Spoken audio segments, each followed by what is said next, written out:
मैं Telangana social media प्रभारी हूँ स्वामी जी। हाँ, जैसा यज्ञ चिकित्सा स्वामी जी यज्ञ देव जी ने हमको सिखाया था हरिद्वार से लेकर हरिद्वार को। तो यज्ञ चिकित्सा एक्चुअली हम यज्ञ वही श्रेष्ठतम कर्म आपसे सीखा स्वामी जी।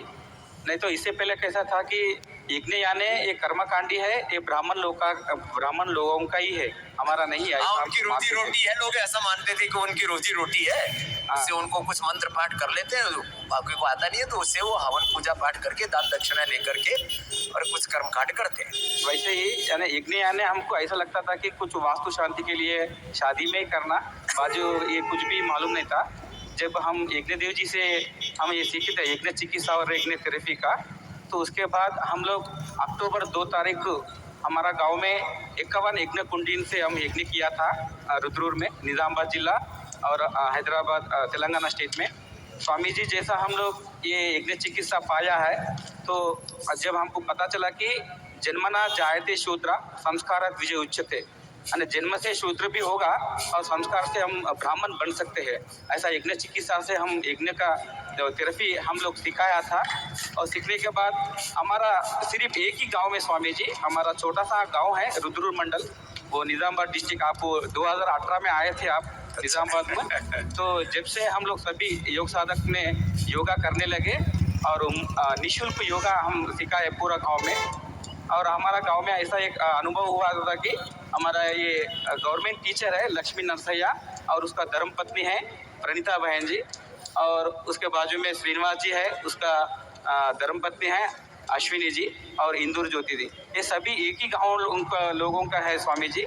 हम जो अभी अनुभव बता रहे हैं, क्या फायदा हुआ ये बताओ। यज्ञ चिकित्सा में पहले हमारा जो अनुभव है स्वामी जी, हैदराबाद में माया देवी एक क्षत्रिय समाज की है। तो समाज में वो लोगों को घर में जो कटिबंधन है वो लोगों को बाहर नहीं भिजाते थे, फिर भी बहुत समझा के वो दीदी ने ब्रेन ट्यूमर था, वो दीदी का ब्रेन ट्यूमर। तो जैसा यज्ञ चिकित्सा करने लगे गूगल और मेधाइष्टि हवन सामग्री, ये मेधाइष्टि मस्तिष्क के लिए बनाई हुई हमने। मेधा इष्टि, इष्टि कहते हैं हवन को, इष्ट आपूर्त, ऐसे दो बड़े शब्द प्रयोग आते हैं। अंत्येष्टि मतलब अंतिम हवन, इसलिए अंतिम हवन जीवन पैदा भी होता है, गर्भाधान उसमें भी हवन किया जाता है। जब बच्चा बड़ा हो जाता है तो पुंसवन सीमंतोन्नयन, फिर पैदा होता है तो जात कर्म नामकरण अन्नप्राशन निष्क्रमण करुण वेद चूड़ा कर्म वेदारंभ, ये सारे संस्कार गृहस्थ वानप्रस्थ संन्यास ये सब यज्ञ पूर्वक संपन्न होते हैं। और अंतिम जीवन का जो गंतव्य जो हमारा पूर्णता है वो भी किससे होती है, अंत्येष्टि, अंत्येष्टि इष्टि। तो हमने मेधा इष्टि मस्तिष्क के लिए, मधु इष्टि शुगर के लिए, वातेष्टि वात रोगों के लिए, कफेष्टि कफ के लिए, चर्म रोगों के लिए चर्मेष्टि, कैंसर के लिए कर्कटेष्टि, निसंतानों के लिए संतति इष्टि, जिसकी बीमारी का पता ही ना लगे तो प्रारब्ध इष्टि, कोई प्रारब्ध दोष है, दिव्येष्टि सुगंधित के लिए, फिर ये गूगल अलग अलग प्रकार की ये सामग्री। तो ब्रेन ट्यूमर में मेधा इष्टि और गूगल का गाय का घी का प्रयोग किया, फिर क्या हुआ।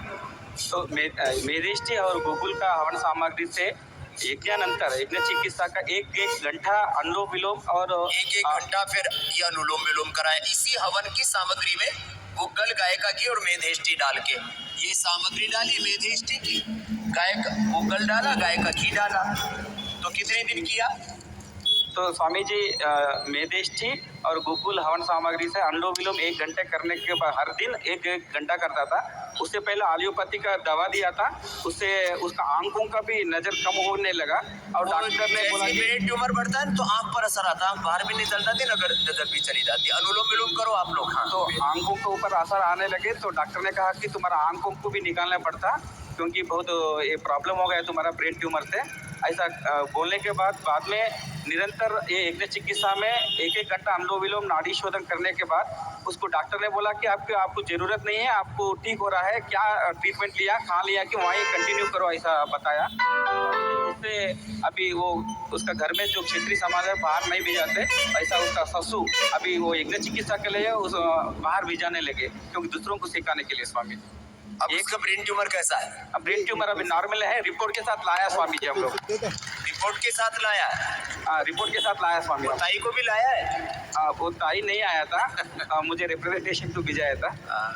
और एक है आलेख्या, ये निजामाबाद डिस्ट्रिक्ट में 2018 के बाद आप आने के बाद योगा तो करते हैं, लेकिन इसमें समय लगता है, एक दिन में नहीं होगा ये काम, 1 2 3 महीना लगेगा।